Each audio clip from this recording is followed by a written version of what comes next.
Welcome to episode 16 of Move, Crush, Count. This is your podcast. It's produced by J&L Marketing. Listen, if you're a business leader or an entrepreneur and the marketplace is continuously working to try and marginalize or commoditize you, this is the podcast where you learn how to strike back. Now, at the time of this recording, most of us here in the U.S., we're staying home, we're staying safe, which means our next few episodes, we're going to go old school podcast style, audio only. We may work in a few video clips for you as well, but during these shows at some of the iconic venues that we're used to going to, like the Bourbon Distilleries here in Louisville, Muhammad Ali Center, Churchill Downs, some of that's going to be put on hold until we start opening those venues back up. But today we are talking with the general manager of Iron City Ford, Stephen Mason. Stephen is an expert when it comes to increasing sales and profit, but I think one of the keys to his success is his ability to lead and elevate the people that he works with. He's done an incredible job leading and succeeding with his team at Iron City Ford during the crisis, and I always enjoy talking and learning from Stephen, and I believe you guys will as well. So let's jump right into the interview, and we'll introduce Stephen. You're listening to Move, Crush, Count, hosted by Scott Joseph. So welcome, Stephen. Hey, thanks, Scott. I appreciate it. All right. So let's get started real quick. Let's give the audience, so they have a very good understanding of how you can help them. Let's give them some background on you in terms of your experience level, your knowledge, where you came from, and we'll kind of go from there. So I came from being a guy that started off really having a difficult time and getting a job washing cars.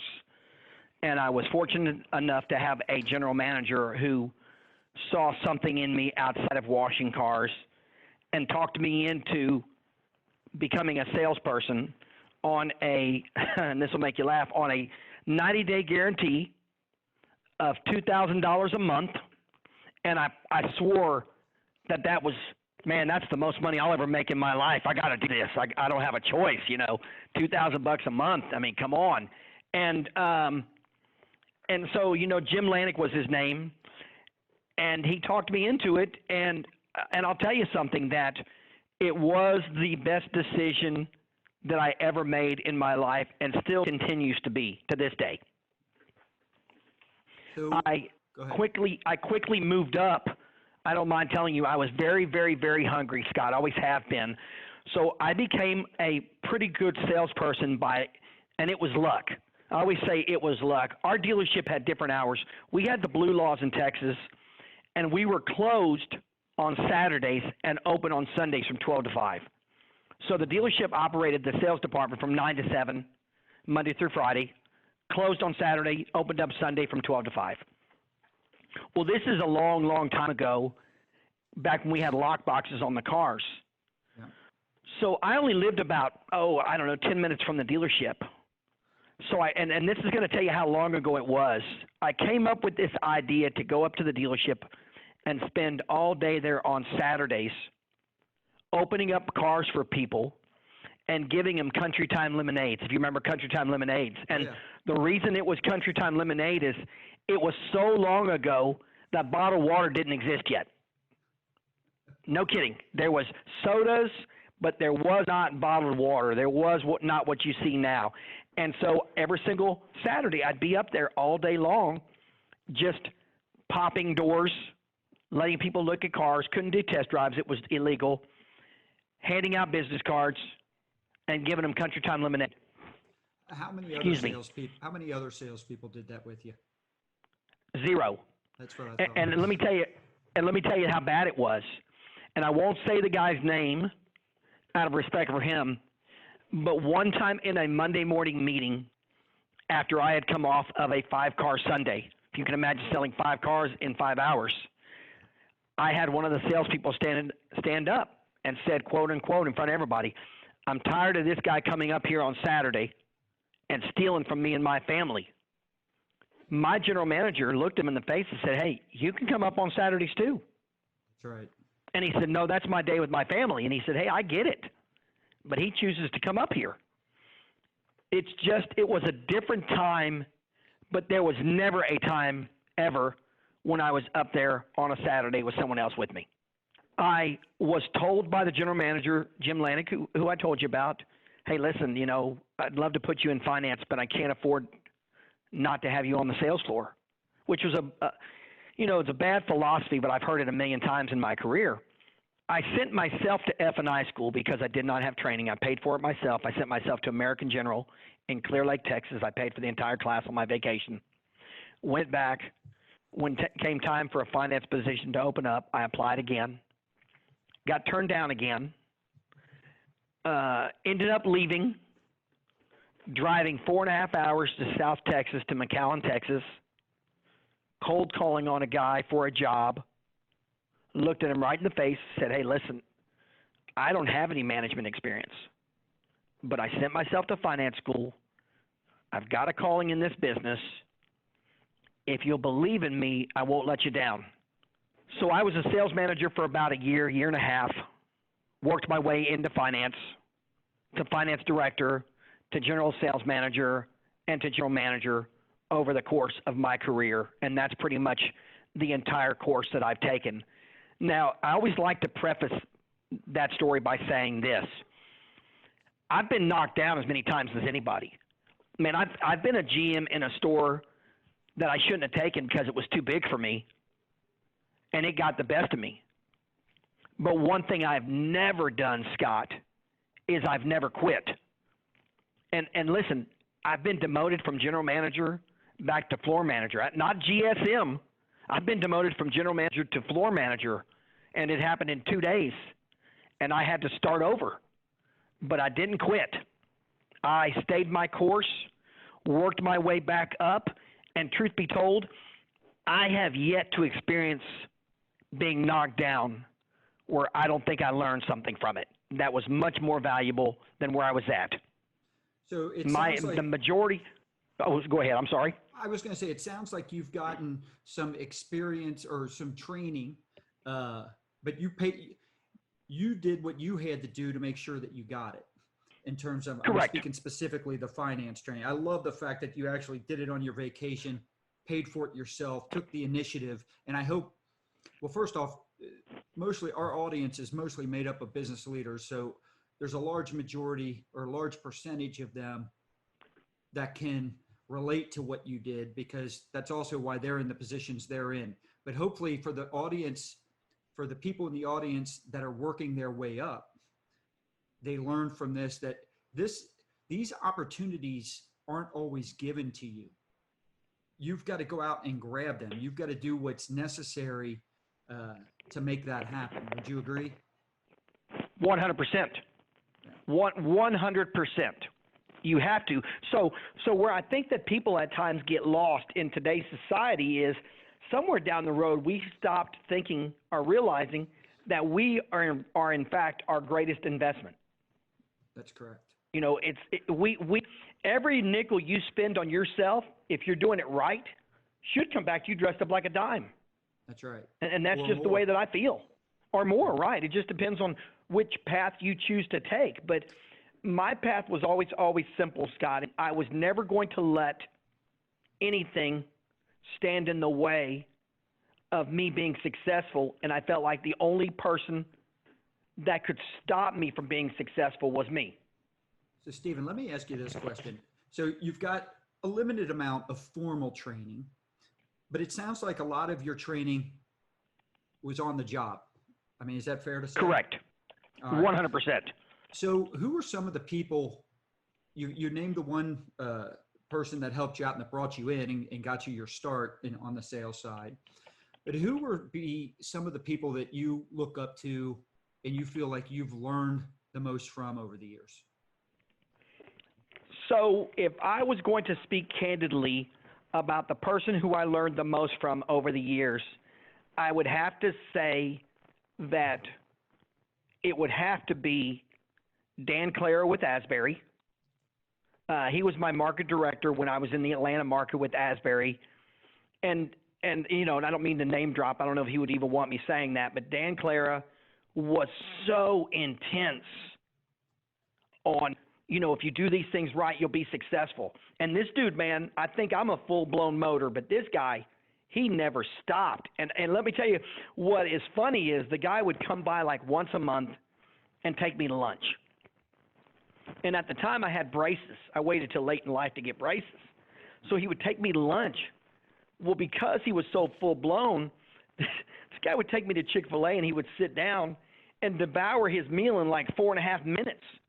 So I'm sitting there with braces on trying to figure out how I'm going to get through lunch to keep – I ended up like knowing he was going to come get me and getting like a 4-piece chicken nugget because I knew that, you know, when he was done eating, he's looking at you like, hey, listen, are you ready? Because we got stuff to do.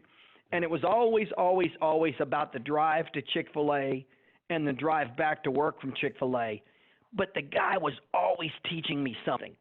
I don't get to talk to him much anymore now, but the dude was always, always, always telling me something I was missing.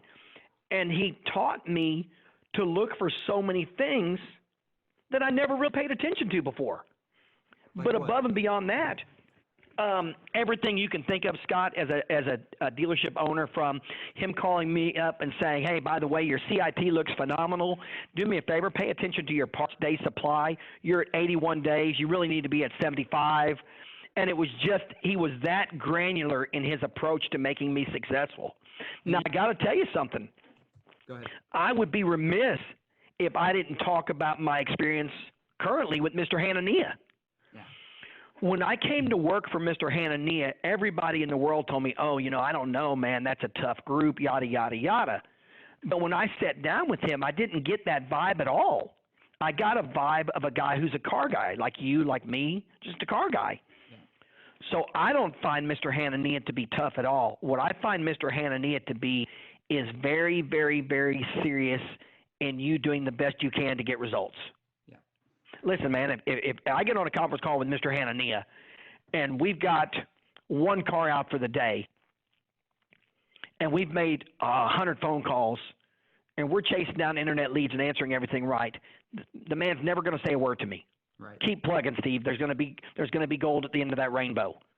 If I get on the phone with Mr. Hanania, we've got one car out and we're not answering internet leads and we're not making phone calls, then Mr. Hanania is the guy. Steve, what's going on and why? I don't have a problem with that type of management because I think where a lot of people get caught up is not realizing that we all work for someone, every one of us. Yeah. When Mr. Hanania talks to me, it's always objective, it's always constructive, and it's always do your best. And right now, that goes a long way with me right now in today's climate, the way things are going. I don't get on a phone call with my owner right now where he ever mentions doom and gloom. I get on a phone call every single day with my owner where he tells me, quote, unquote, Steve, keep digging. At the end of this fight, you're going to be better. At the end of this, your team's going to be better. You're going to be stronger. All of this is going to work out, and things happen for a reason, and I know you can do it.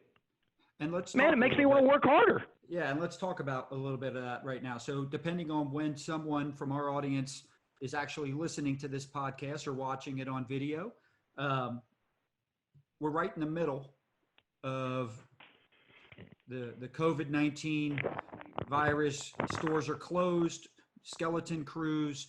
Are these the type of conversations you're having now? Because I think as a leader, it's probably even more important to demonstrate good leadership skills right now than normal times. So right now, and I'll maybe put a little different spin on it. So I think right now is where leaders are going to be born. I mean, this is it.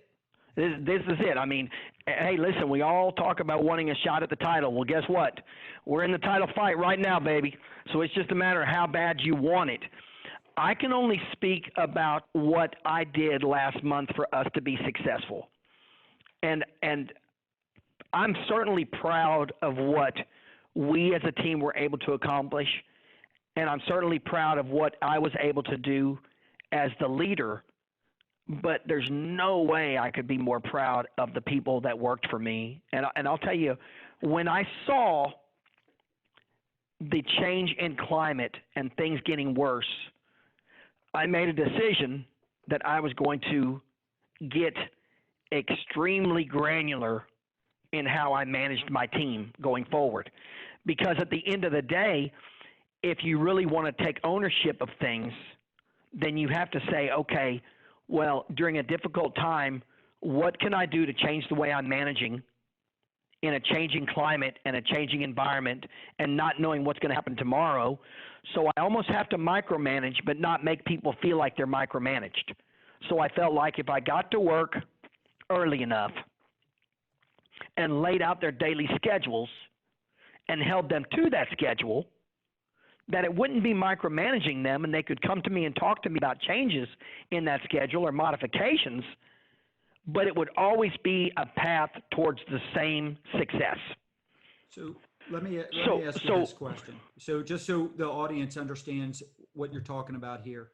So year over year, March 19 to March 2020, everyone knows that at least the entire second half of March was nowhere close to what was happening maybe the first week. So really all this started happening around, I'd say around that second week of March where things really kind of hit the fan for everybody.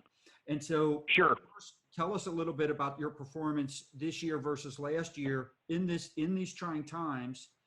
Then what I'd like to follow up with, because you said, what are you doing differently as a leader? Instead of focusing on the difference, I just want to ask you, what's the relationship with your leadership style right now compared to, say, 3 or 4 months ago before all this? So I'm going to give real numbers, but it's difficult to do because you never want to come off like you're grandstanding in a time where everybody else is struggling. And hey, by the way, we certainly have our struggles too. But I'm only going to tell you what we did for March as a team. Like I said, it goes to everybody here. I can't thank them enough. So year over year for March, we were up $174,212 in total gross over last March, and we were up 161% in volume over last March. Real numbers went from, and the store was not performing before, so I want to make sure everybody understands that I'm not gloating about something, but I am talking about how we performed in difficult times. Last year in a store that did 31 used cars in March, this year we did 78. We performed on every level we could. So in regards to my management style changing, Scott, my management style is pretty much the same all the time. The only difference I felt like I had to make was because of the amount of effort we were all putting in, I had to tell people more and more what they were doing well. So you're not just sitting there working people and saying, hey, why'd you doing this? Why? So I wasn't the guy sitting there telling my used car manager, listen, buddy, you didn't price so many cars that you should have, and you're out of market on these cars. I was the guy telling my used car manager, hey, listen, let's look at these 10 cars tomorrow at lunch. By the way, lunch is on me. I'm going to make you some ribs tonight for dinner. And that may sound crazy, but I'll tell everybody this who's listening, that you catch a lot more bees with honey doing things like that for your employees right now than anything else. Hey, listen, man, a rack of ribs at Publix, a half rack of ribs cost me $8.83, and then I cooked them and brought them to the guy. But how much do you think it meant to a used car manager who's just saying it like you and I are in a bar, just busting his ass to do everything right because times are so tough? Right. How many times do you think I have to tell a guy to go talk to a customer when I just made him lunch and showed him what I thought he should do better? Yeah. I got extremely, extremely, extremely focused on making sure and managing individually and managing results individually and performance individually, and then the team took care of itself. So if I'm hearing you right, I follow you on LinkedIn. We interact a lot on social media, and so I know you're a positive person to begin with. So I hear what you're saying when you say that your management style, it sounds like, is basically the same, but what you're doing is that people are stressed out. Some of them are pushed to their capacity a little bit. Can be some tense times. You're going to focus more. You're going to accentuate the positives, the small wins, the big wins, maybe even more so than you already do. Correct? 100%. If we know that the climate is changing and we know that things are changed, and because of the change, now you can't manage people like you can't come to work and be willing to jump all over a used car manager or somebody who's not getting it done without realizing that they may be trying to figure out where to take their kid in the morning because they don't have daycare anymore. They may be trying to figure out, how do they pick up their kid? How does their wife pick up their kid from school? How does their wife go to work because she's doing something? There's so many variables that were factored into how I chose to make sure that everyone knew that I was in the same ditch that they were in. And the one thing that I did was I refocused my hours even more. And listen, and I'm not telling people to be like me. I'm just telling people as a whole that sometimes extraordinary times require extraordinary performance. And Scott, for 26 days in March, for 26 days straight in March, including Sundays, I was in my store by 5:30 a.m. Monday through Friday and Saturday, and normally out at 8:30 p.m. to 9 p.m. Yeah. So there's never, ever, ever a question as to, is Steve prepared to lead? But listen, I changed up so many things even in my life that I want people to think about, man. I started eating healthier. I started cutting back on anything that I might do that might slow me down. And I'm not a guy that really slows down anyway, but if you can imagine me eating healthier, and you and I both know it as men, you drop 8 to 10 pounds and you even have more energy than you had before. Oh, yeah. So I was so focused on my preparation to be in the store, to make sure that I was there running with everybody, that it just kind of carried over into everything we were doing. And by the way, our results, and this is important because I would be misleading people if I didn't tell I had to lay off just like they did. But our results that we had over last year is with a total of 31 less employees. So let me ask you a question. Let's talk a little bit about that, and then I'm going to jump back to something earlier you said. But how is that happening for you? Like for you, what makes that work? How are you able to achieve that? Because there's a lot of dealers right now, and just so let me just, I'm talking with dealers all day long. I've got stores literally that are closed, skeleton crew in fixed ops, which is the service department for non-auto listeners. And a lot of small businesses can relate to everything we're saying here. Literally, it's in the front of the store. I've talked to stores with maybe one general manager, maybe a sales manager, maybe a BDC, a business development rep that they can handle internet leads and incoming phone calls and such. But that's it. And so if you've got this many less people and your numbers are doing good, and everybody is not going to be the same as they go through this. There's going to be different parts of the country that are obviously impacted much worse than others, and or just going through it earlier than other stores will eventually go through it. But talk to us about what you think. Why is that happening? What's creating these wins for you? So I posted the other day on LinkedIn, and I'm sure you saw it, but I said, everybody please stop worrying about the business outlook and be on the lookout for business. That's and it's really, really a simple thing to say. And there's a couple of things that I'm going to focus on right now. Number one is for every dealer, and we're all struggling, and I do not want my wins to come off as a guy who's not struggling. Listen, right now we're in April. I'm not happy with the start we're off to, but we're going to be okay, and it's early on, and I'm going to run harder, and we're going to be fine. But I caution everybody to worry about what's going on around them versus the customers that are in front of them. So for every dealer that says right now it's really, really tough, they should really focus on, okay, what's my internet closing percentage right now? What are we doing to make sure that we're focusing on the people who are really interested right now? Because we know right now more than ever that the majority of the leads we're getting are from people that are a little more serious than normal, because a lot of people just are scared to buy. That's a great point. What are we doing on the service drive? What are we doing on the service drive to make sure and maximize our efforts? Hey, listen, I'd be remiss if I didn't tell you my service manager last month, Rhonda Pryor, who I met off of LinkedIn. When everything was said and done at the end of the month, her effective labor rate was $127. She ran like a 2.1 hour per open RO for the month. And for our non-auto audience, give some perspective to some people might be listening and have no idea what that means. That means basically that there's hardly a person that came in here to get an oil change that didn't purchase something else because we showed them why they needed it. And I say showed them why they needed it because, you asked me about what are you doing differently. So in a trying time right now, there's never been a better time to focus on your people being better.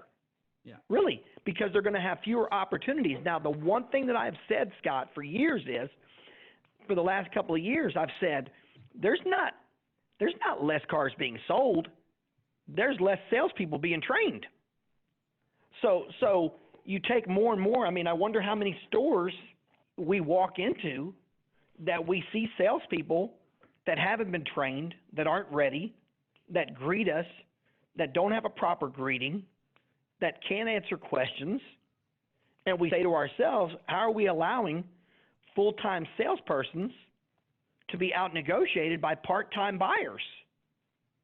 And so, to me, it was all about how focused are we going to get in the little things. Hey, listen, my internet closing ratio was way up last month because we focused on it. The amount of time when people came on the showroom, Scott, I got to ask you something, and nobody steps back and looks at this. But right now, based on today in the world, what's going on in the United States right now, is there people that are just going to randomly go out and walk into a car dealership? No. Okay. No.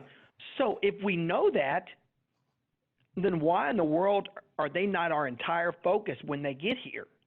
They are everything. They are our lifeblood. We have to now create an experience, make sure they understand that we're not just here to sell them a car during a difficult time. We're here to support them during a difficult time. We're going to do everything we can to do things the right way. And hopefully we get the deal, but we don't want to lose the deal over not being prepared. Correct. So I believe our preparation was much better going in. That's awesome. And so, I want to clarify something. When you said, well, we're selling work that the customer needs, I want to make sure we emphasize to especially the non-auto people that you're only selling work that's needed.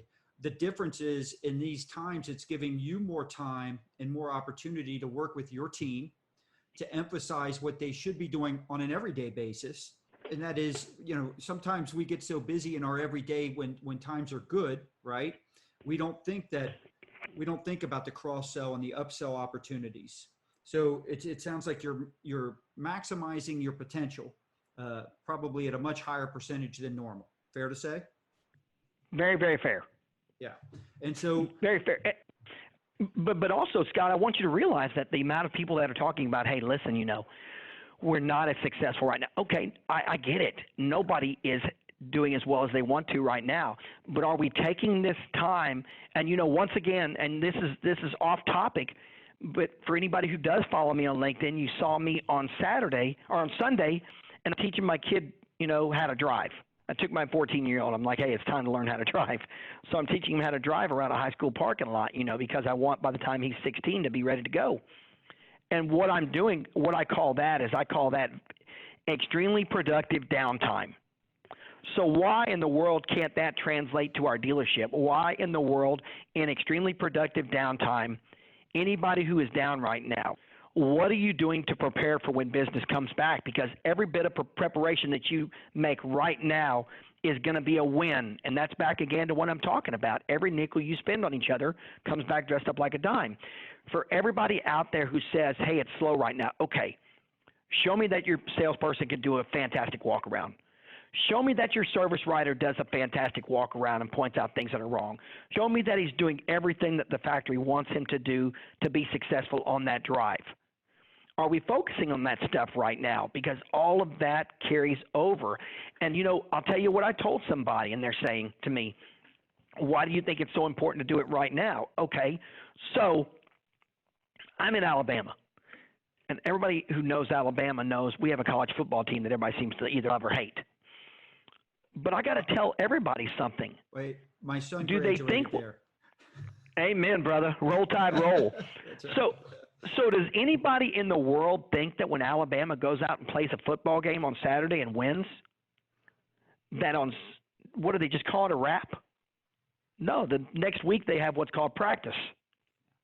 At the end of the day, you practice like you play. Now, having said that, I promise you that they're practicing right now. Now, they may not be around millions of people because of like I say, the climate that we're in. Right. But you have a better opportunity right now than you've ever had to practice and focus on a lot of the small things that your store is doing wrong. And that's anybody in any business right now. I mean, listen, every night on my way home, I go to Publix. Every night. I walk into Publix every single night. I walk through the doors, and I say, hey, everybody, get your heads up.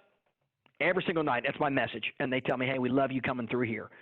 So my question to the manager over the weekend was, when we were talking, he's like, you're always in a good mood. And I said, absolutely. I have to be now more than ever. But I asked him, what are you doing to ensure that your cashiers are in a good mood? Because the people going through buying groceries, they may not know where their next bit of money's coming from to buy the next bit of groceries, and they may have 3 kids at home. So it's back again to the same thing I always preach. What are we doing to create an experience for everybody around us, work-related or non-work-related? What if Scott went through Publix and he was there, and the cashier that was ringing him up, instead of just saying, thank you, whatnot, you saved $2.13 today, said, thank you so much for coming to Publix today. Hey, listen, we really, really appreciate it. We hope you're doing okay, and we hope your family is also. Don't you think that would resonate towards Scott coming back? Absolutely. Let me ask you this question.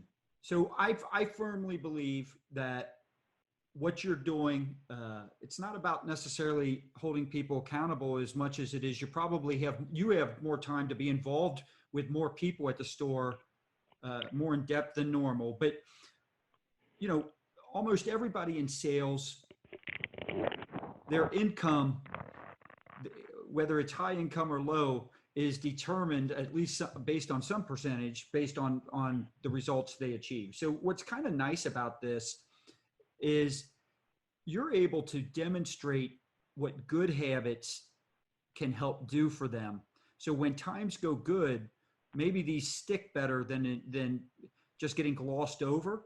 So, but let me turn this onto you, and because most of the audience is business leaders, and I think a lot of the people that I'm talking to have really ramped up the good qualities of them being a leader. And to be a leader, there's got to be a lot of good qualities, right? It's just that I feel like they've amplified some of those things that they think are even more important now. And you've already mentioned a few of them,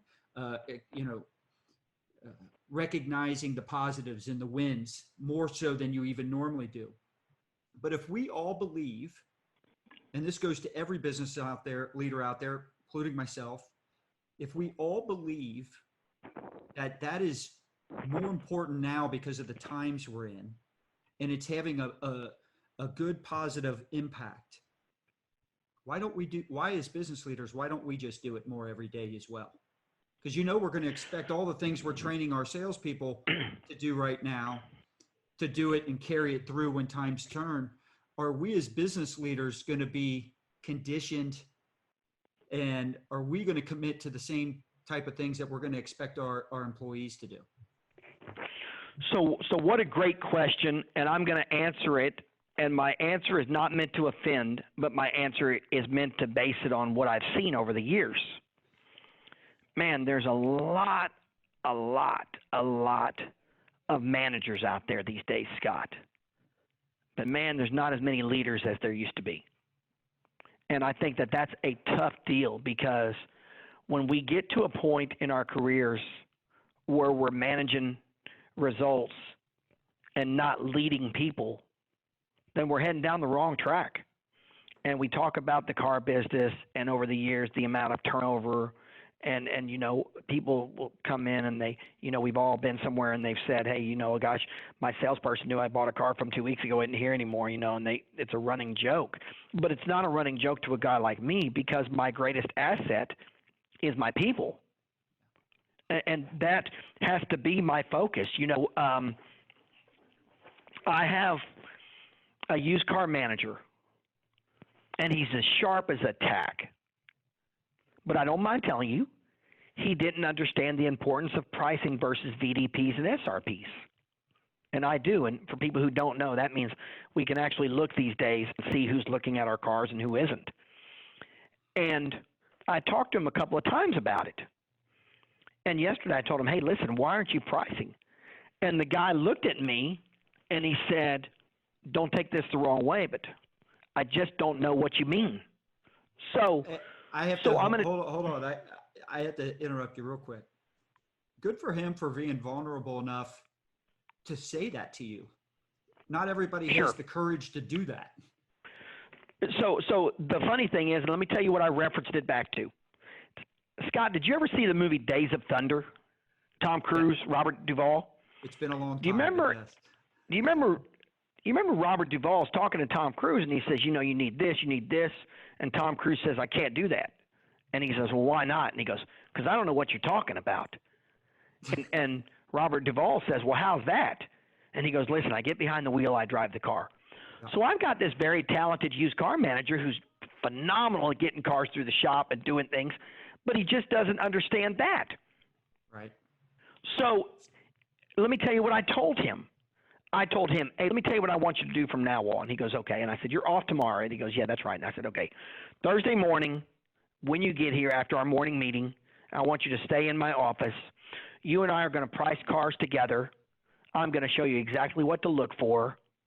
And day in and day out, we're going to do it together for the next 21 days. Because we all know after 21 days, everybody kind of understands the way things work. So that was not a managing moment. That was a leading moment. And there's a difference. It would have been so easy to say, well, how do you not know? This is what I expect from you. Do it going forward. I'm going to be watching you daily. No. I committed to him for the next 21 days to help him and show him why it's important. He committed to me for the next 21 days to let me help him.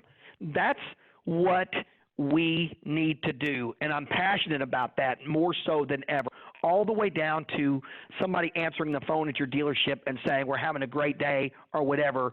We have to get extremely serious in our approach to get the best out of people and stop managing them. Because when you get the best out of them, you're going to have to manage them a lot less. Agreed. You brought up earlier that you've tightened up on your daily schedule. I have. I think, and that's something we can all do moving forward every day anyways. However, during these times, because let's face it, like I'm working remote, normally this interview would happen face to face. This is actually the first online podcast episode we've done on the show. So I like to either go to people or have them come into Louisville and we visit and shoot in nice places, but here we are online, right? And so the first thing that happened to me when I started, I've always had the flexibility of working either at the office or home. So it's not that working at home for me is new, but when I was forced to do it, I found myself not being as productive as I should be. And that really bothered me. And so I set I still don't get up as early as you, but I set a very firm schedule. My alarm goes off at 4:55. I work out between 5 and 6. Between 6 and 6:30, it's meditation and prayer for me because I've got to quiet my mind with all the stuff going on. 6:37, I am showering. 7 to 7:30, I'm eating breakfast. From 7:30 to 8:30, I'm answering emails and doing my social media posts. 8:30 to 10, I'm meeting with my teams, doing same page, level 10 type meetings. Then I block 3 times a day, I'm blocking time, whether it's an hour and a half up to 2 hours where I'm calling customers. So I'm blocking more time doing that. And then I've got an hour planned in there, half hour for lunch and an hour planned in there where I sharpen the saw. and I'm going on webinars, workshops, things such as that, I have found I have been more productive since doing that. And I always prided myself that I never had that type of thing. But I'm going to tell you right now, when your work environment has changed, and everyone listening right now, there's a large percentage of the people that don't have the luxury of going into the office. They've got to produce from home. And there's so many distractions that can happen. Talk to me about, and I love that you brought in the losing of the weight and your fitness and stuff like that. Talk to me a little bit about why that was so important to you and what that's done for you. So I felt like I needed to, I'll give you a really good example. Late in Tim Duncan's career with the San Antonio Spurs, he saw himself declining. And I read an article one time where he chose to change his diet and the way he was exercising and eating. And he said it put an extra 4 years on his career. Now, I'm nowhere near a point in my life where I'm on the twilight of my career and I'm winding down. But I was at a point where I felt like, okay, I know I'm going to have to work more. I know I'm going to have to do more. I know I'm going to have to perform at even a higher level. What can I do to ensure that I'm putting the right things in my body to make sure that I'm running lean and mean all the time, pardon the expression? I always felt like it was garbage in, garbage out, and I was never a big fast food guy. But it became even, hey, listen, for the month of March, I didn't eat any fast food. None. I brought my lunch daily. I cut, and this is crazy, but I cut bread out of my diet. Yeah. I did. I cut bread out of my diet completely, which was harder than sugar. And I just started feeling better after 5 or 6 days, just feeling different. My energy level improved greatly, and I already had energy. I just had to give myself the proper edge, because anybody who knows me knows that I'm this guy who, even though I'm a little older, I pride myself on being able to outrun these younger guys. I want them to look at me and say, man, like, I mean, I have guys on the showroom floor tell me all the time, they're like, man, how do you get around the way you do? And I love it. I mean, and seriously, and I'm not talking too much about my personal life, but, maybe I'll have, I'm not joking, brother, maybe I'll have one drink a month. No joke, if that. I don't really, never had a cup of coffee in my life. I think if I did, I'd be running laps around this damn store. It'd be scary. Not a guy who drinks sodas. I haven't had a soda in 6 years. I just felt like that I needed to make sure that I was ready physically for the challenge as much as I was mentally, because it doesn't matter which one you're ready for if you're not ready for both.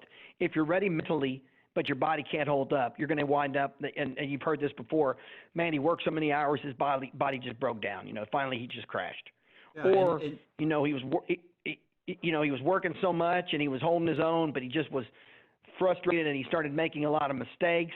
So I wanted to eliminate any of that. I wanted it to be almost a cleansing of how I was going to do things.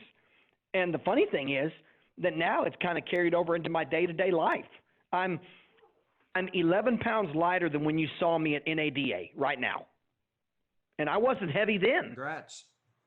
Hey, thanks, brother. I appreciate it. So let me ask you, how much news do you watch? I don't. I refuse to. I refuse to watch anything that focuses on ratings and negativity. And that's not me being some type of a guy who is, a guy that, has conspiracies and whatnot. I'm not that guy. But why in the world would I subject myself to watching something that I know is going to focus on miserable? That doesn't make any sense to me. It goes right to the same point with your diet when you say shit in, shit out. It's just as important for your brain. 100%. There's nothing. I would tell every single business leader right now, and I used to work with a guy, and I like the guy a lot, but let me tell you what he used to do. In Alabama, we have a habit of having tornadoes. So when they announced on the news the night before that tomorrow is going to be a heavy tornado day, I'd get there, and I was the floor manager at this time, and my general sales manager would get there the next morning. He'd be talking to salespeople and say, hey, listen, it's going to be a rough day. with the tornadoes. We're probably not going to sell any cars, and I'm probably going to end up getting you guys out of here early. But, just hang in there and do what you can. And I'm thinking, what are we doing here? I mean, are you kidding me? That makes zero sense to a guy like me. Here's what I know about the virus. I know that the virus is highly contagious. I know that it is my job to protect my store and the well-being of my employees. No ifs, ands, or buts. But as long as we're open, it's also my job to try to make sure they're maintaining a living. So if I come to work and tell them, hey, you're not going to sell any cars today, it's tough right now with everything going on, I haven't done anything. I have done nothing to enhance their life. All I've really done is bought into the same media that I'm asking them not to watch. Yeah. And I'll never do that. You will never, ever, ever hear me talk about something that is the negative. Somebody asked me, God, how were things for you during, the COVID-19 crisis? Well, I'll tell you how things were for me, to be honest with you.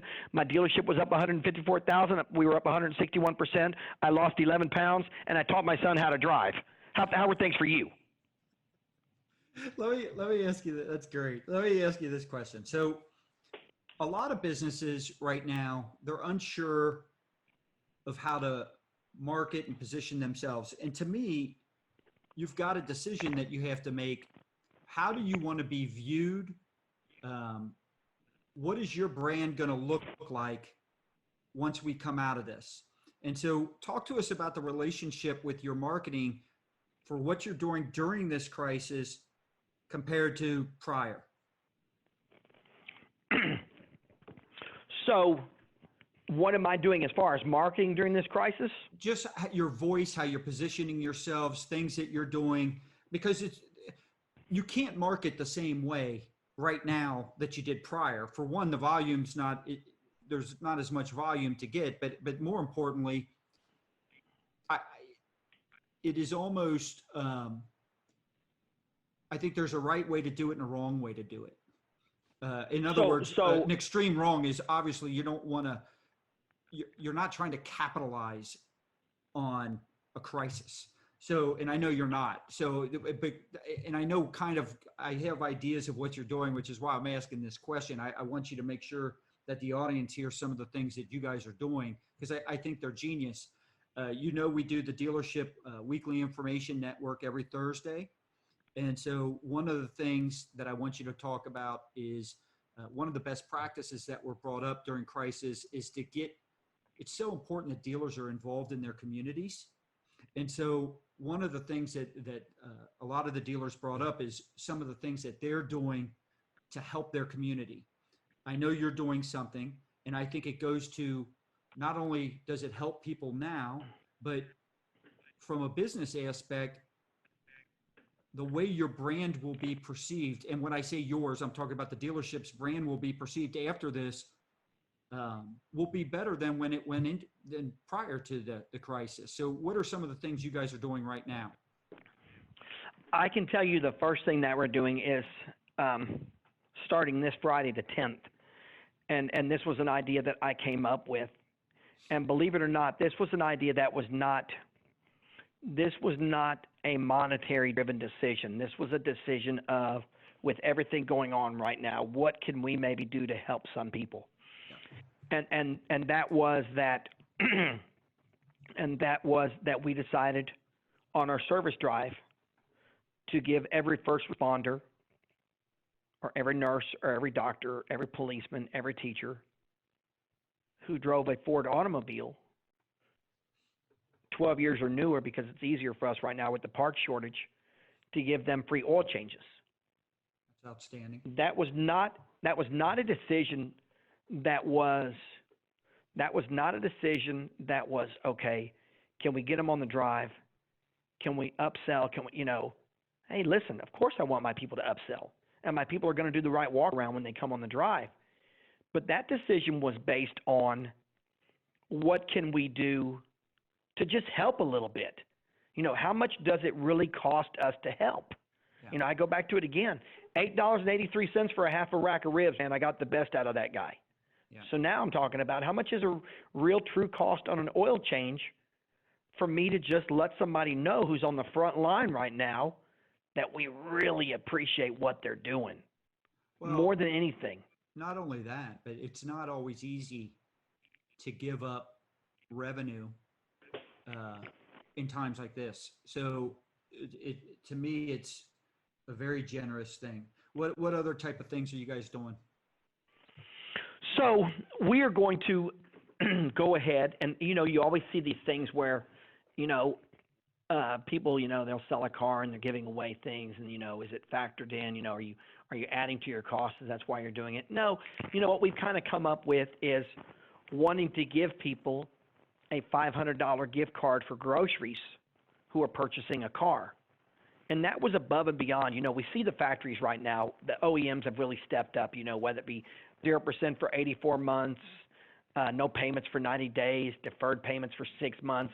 We've seen a lot of that from the factories, and they are to be commended for how supportive they have been to us, the dealers.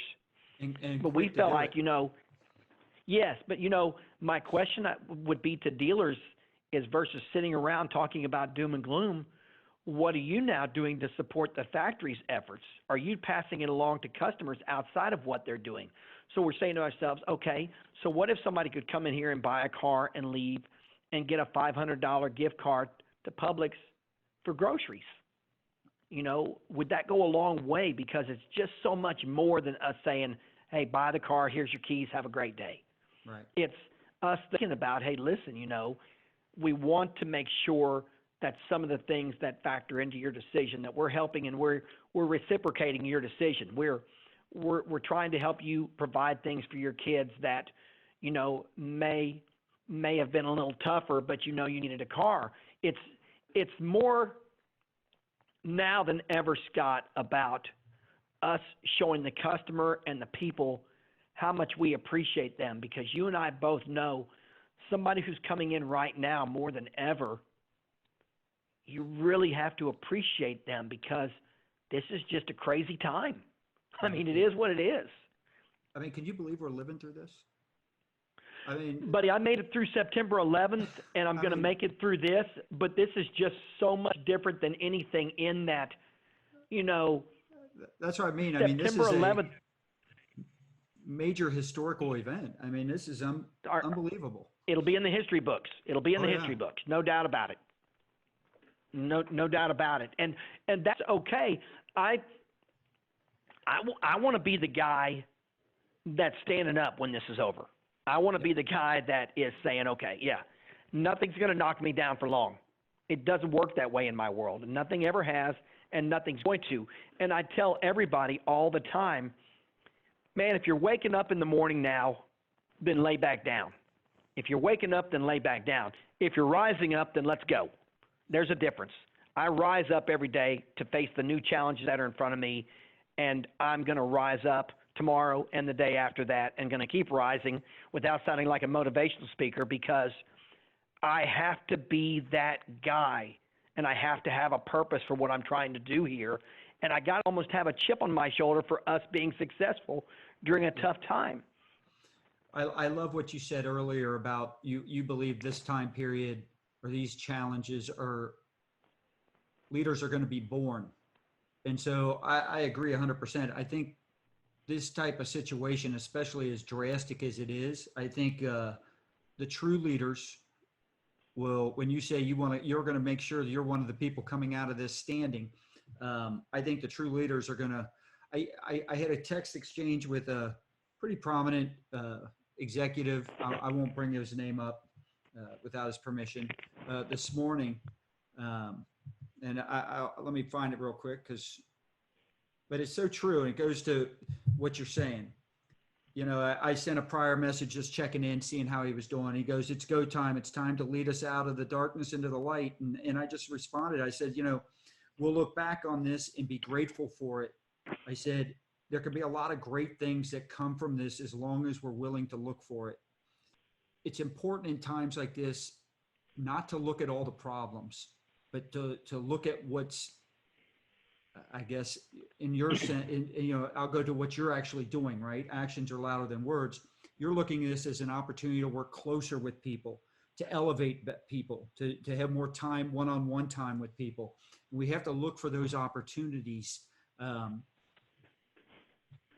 There's not much else you can do with that. I mean, you got to focus and control what you can control. So I often wonder why people will go to a movie to watch an uplifting story and not realize that they can create their own story. And right now, there's probably never been a time, one of my favorite movies in the world is Remember the Titans. You remember it, Denzel Washington as Herman Boone. I actually got to visit that high school last year. I was driving through Washington, D.C. and ended up at that high school and stopped and took a picture in front of it because this is a guy that just refused to fail. So I just wonder, I would think for everybody who's listening, that it's just as easy to wake up tomorrow morning and feel like you can win as it is to wake up and feel like you can fail. The decision's just yours. It's always been yours. And that's the way it has to be. We have the ability right now, you and I talked about this is it right now. This is history going on, right? But you can write your own history also right now. You can be that guy. You can be, and following up on another movie because I'm such a sports guy, you can be a Cinderella man. You can be a guy who comes out of the Great Depression standing tall. It just depends on how you want to do it. I don't believe, and I refuse to believe, that I'll be knocked down because I have control of my ability. And I said it to you before, nothing is going to stop me from manifesting my greatness as a leader. And I don't want that to sound arrogant. I'm not saying that I'm great. I'm saying that I have an opportunity to be a great leader, and that's my focus. And the minute I think I can stray from that, then I've let everybody down around me. I think the Cinderella Man analogy is awesome. And the reason I say that is that would have never, he emerged from the Depression much better off than he would have ever had the Depression never happened. So correct. Great things can happen from tragedy. And so, when you look at the 2008 recession, a lot of businesses went under, but look at all the new businesses, the new niches that were created and born because of that. Certainly.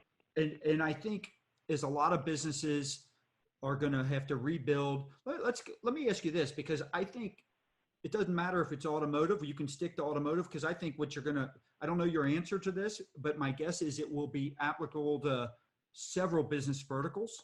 When we come out of this, what are some of the what are some of the changes that you think are going to, what's the impact that this crisis is going to have on business moving forward?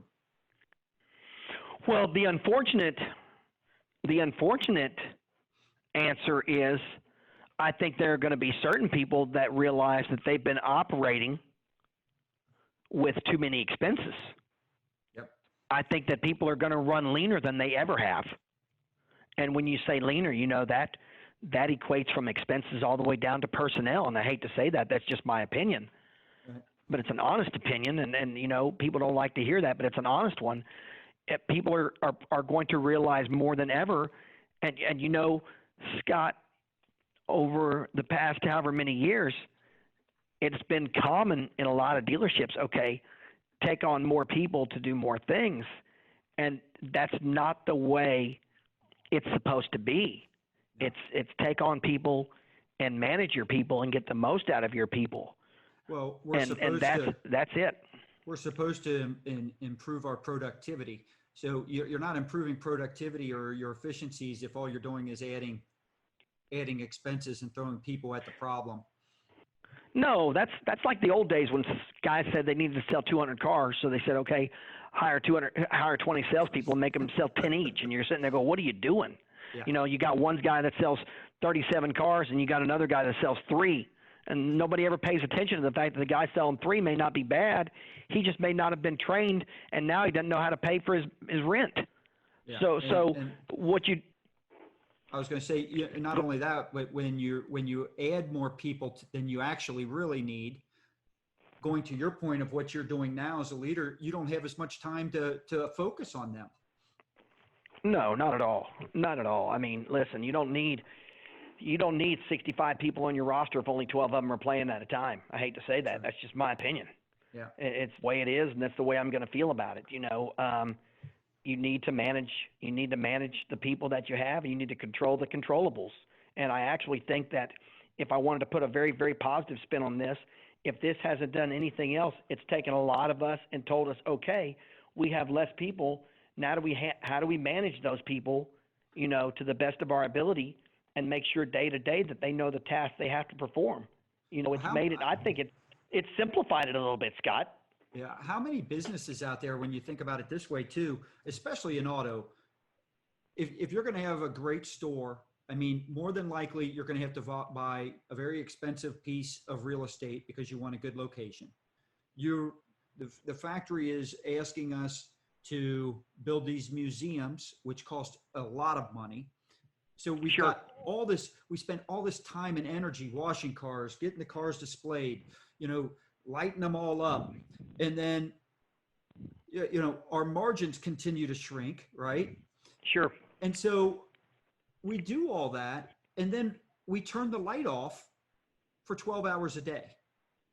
And it's not really the way people are buying or shopping. And so I guess my hope out of this is that a lot of businesses, which I think everybody thought it was going in this direction and want to, but not everybody fully commits to it, is hopefully people are waking up and finding, because they have to right now, finding ways to keep the light on 24/7, not physically on, but being able to answer customer questions 24/7 and not with some bad, horribly set up automated responses that don't accomplish what the customer wants, but do it in the right way to where customers are getting more value whenever they want it. So for people who don't know me, I never shy away from being outspoken. So the first thing I have to say is this in regards to your comment about the factories. I support the factories and always have, and do everything I can to support the factory. But I do not agree with their business model as it pertains to our business anymore these days. And let me explain that to you. I don't know when it became important to continue to build Taj Mahals when we know that the business and the showrooms are now really, really people's cell phones. Listen, the customer doesn't care where the car is. They just care if you have the car. And they need to make sure they can see the car, and they're going to see the car by your cell phone. And you can ask customers how many times a day they're looking at their desktop versus how many times they're looking at their cell phone. And I mean, it's crazy how the use of desktops has just kind of gone away. And so for a factory, because factories, and I love them to death, but, they're quick to say, hey, listen, one guy told me, he said, the majority of our people now that build a new store, they see a 10 to 15% increase. Okay, so if you're selling 100 cars a month and you sell 110, does that justify the $11 million investment? I don't agree with that. I don't agree with it because margins are compressing. I disagree with it wholeheartedly, and I always will, because if it's going to be a partnership, then it needs to be a partnership. And I got to tell you something, and this is so important. Instead of factories worrying about the brand new image, I'm going to tell you something. Have you ever driven, Scott, through an old neighborhood that was kind of a rundown neighborhood, but there's always that one really nice house that somebody lives there? Normally they say, it's almost like, once again, another movie like the Gran Torino, he lived in that old beat up neighborhood, but his house was well maintained and the front yard looked beautiful. So why can't my dealership, regardless of age, still be maintained and be beautiful? Why do I have to keep up with the Jones? Right. The only thing that really that should matter is that my results are. Am I sales efficient? Am I doing everything I can? Am I doing the things that Ford or everybody else wants me to do to be a Ford commitment store? And I don't, listen, I don't bag on Ford or any other manufacturer for wanting me to build a new store, and I get it. I really, really do, because we all want to have the prettiest car in the driveway. Having said that, I just think that the business models are changing so much, and I think now more than ever, it should be difficult to build a new store based on the market compression over the past 5 years, and that compression is not going to get better. It's going to get worse. And I'll tell you what, I'll make a prediction, and I don't know how long this would take, but my guess would be 5 to 10 years. And it's going to be a drastic change, in my opinion, on the OEMs. And that is, right now they all want separate showrooms, separate rooftops. To me, I envision multiple franchises under one small showroom, and it's more about showing options and features and things such as that, trim levels and things. If you go into a luxury, high-end luxury, Porsche, Bentley, something like that, it's not like they're carrying a lot of inventory. What they're showing Sure. you, though, is when you walk into their showroom, you basically could build your car and have an idea of like, all right, so that's what that trim would look like. That's the leather color and the feel of that seat. I envision multiple franchises under one thing, and I see service base 50 to 100 deep that can handle multiple things. Because to me, on the service and the repair side, where the margin still exists somewhat, that's where it's going to have to be. Because, like you said, the real showrooms on their phone, they're carrying it in their pocket, and Sure. so if stores are going to be profitable. All right. And in the end, the OEMs are going to want stores to be profitable. Someone's going to have to service these vehicles. I see that. And I know that is what we say, the OEM will have to make that move. That's a hard sell to them. But I don't see any way around it. And I think it doesn't matter what vertical you're in. I think there's a lot of business verticals, if they're brick and mortar businesses right now, that there's a lot of business owners that think that makes a lot more sense. I caution OEMs worldwide, not just nationwide, worldwide, based on the way of the world now that we live in, to allow your factory business model to be ego driven. Yeah. And I think that's a very strong statement, but it's in no way me calling them arrogant. I would never do that. I mean, and listen, I talked to the people from Ford, and I love the help that they give me, and I couldn't do it without them. I mean, really, I couldn't. I couldn't have done it without them last month. I can't do it without them right now. Correct. But I caution everybody, from even in your life, when we talk about things, when you think it's important to go out and be the biggest and the best, then I think that you're going down a rough road. I don't need to build 100 bicycles. I just need to build the right bicycle. And I don't disagree with what you're saying, but the whole basis of your argument, or your idealism, I guess, is based on the factories being willing to put their ego aside and say, we're going to have to all live together in the same house. The reality is, when you go buy a television, you don't go to the Sony store. You're not going to the Panasonic store. You're going to Best Buy. You're going online and just ordering it. And so the OEMs, in my opinion, they're not going to win the internet war. The internet's already won. The internet's already won. They may not know it yet, but the internet's already won that. And so, and this goes for a lot of verticals. And so you either, to your point, I think your comment is spot on there, and I know you don't mean it in a bad way. We all appreciate the fact that we all, I have 3 Honda stores, love working with them. They've been great through this. And so at the same time, though, the word ego, and I know how you intend it, and I agree with that. At some point, what's the best business model moving forward? Sure. Because in the end, the customer experience is going to have to mean something else other than the showroom. It's going to still be how you're treated, how easy things are to get fixed, the reliability of the vehicles, the sales process, all those types of things can still be can still be controlled somewhat and be competitive, there's no reason for all the other stuff, because you got to have a healthy profitability to your dealer network. 100%. I could not agree with you more. Or the customer experience will suffer no matter what you do. Yeah, I mean, it's the business model that, we'd like to go down is, put a really, really big, nice car in the driveway that you can't afford. Yeah. I'd rather have a car that gets me from A to B that I take care of, that I can afford, and everything, I'm winning.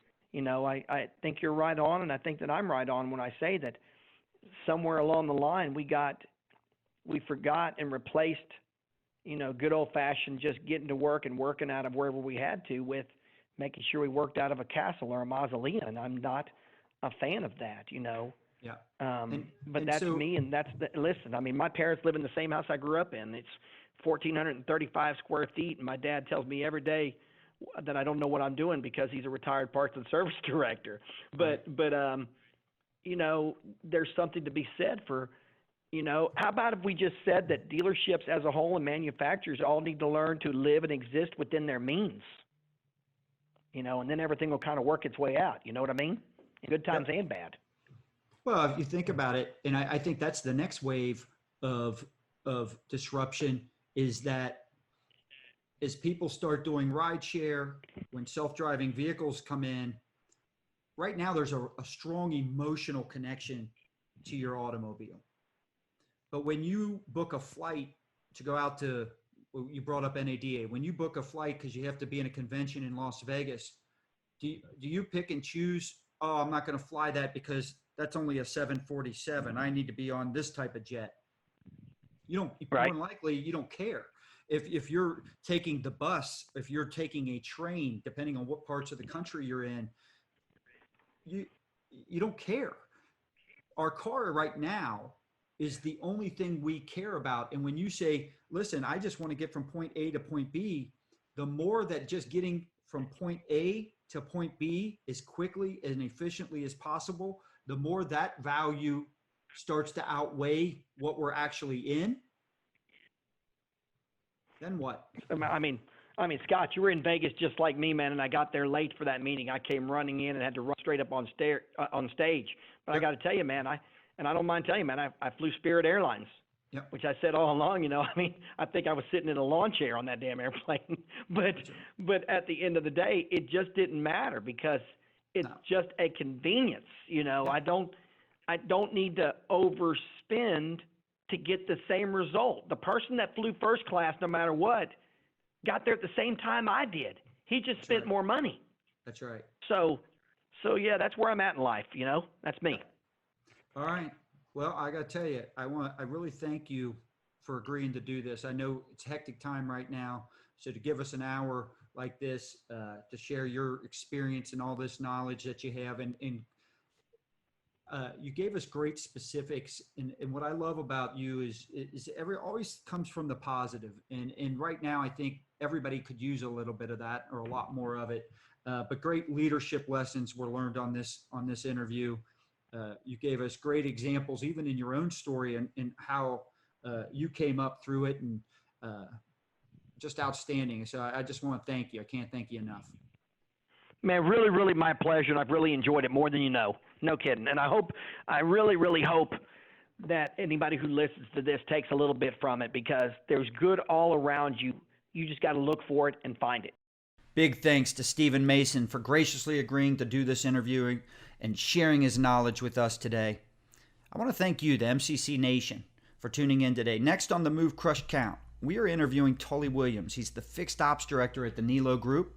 Tully exceeds expectations because he understands what he actually sells at its core. He's got a very unique approach that I believe every single business leader who listens to this next episode, hopefully you take a step back and you ask yourselves, what are we actually selling here? He's going to walk us through this, how he's done it step by step, and he'll expose new leadership, management, and accountability opportunities that you can apply right now. Do me a favor. Join the Move Crush Count Nation on Facebook and LinkedIn on our groups there so you can engage with tons of other business leaders, including the people that we interview like Steven and Tully coming up. Follow us on Instagram and Twitter so you can get instant updates on new episodes and interview announcements. Make sure you also subscribe to our YouTube channel. This is where you get to see all these videos live and in person, all the different locations we travel to. You know, we always release the video version of the show exactly 1 week after the initial launch day. So make sure you subscribe to that channel. If you're brand new to the MCC podcast, make sure you visit move.crush.count.com, and that way you can check out all our previous episodes, including the one prior, episode 15 with Anthony DeMonte from the Skip Barber Racing School. Once again, thank you for tuning in. I am your host, Scott Joseph, and I will see you on our next episode.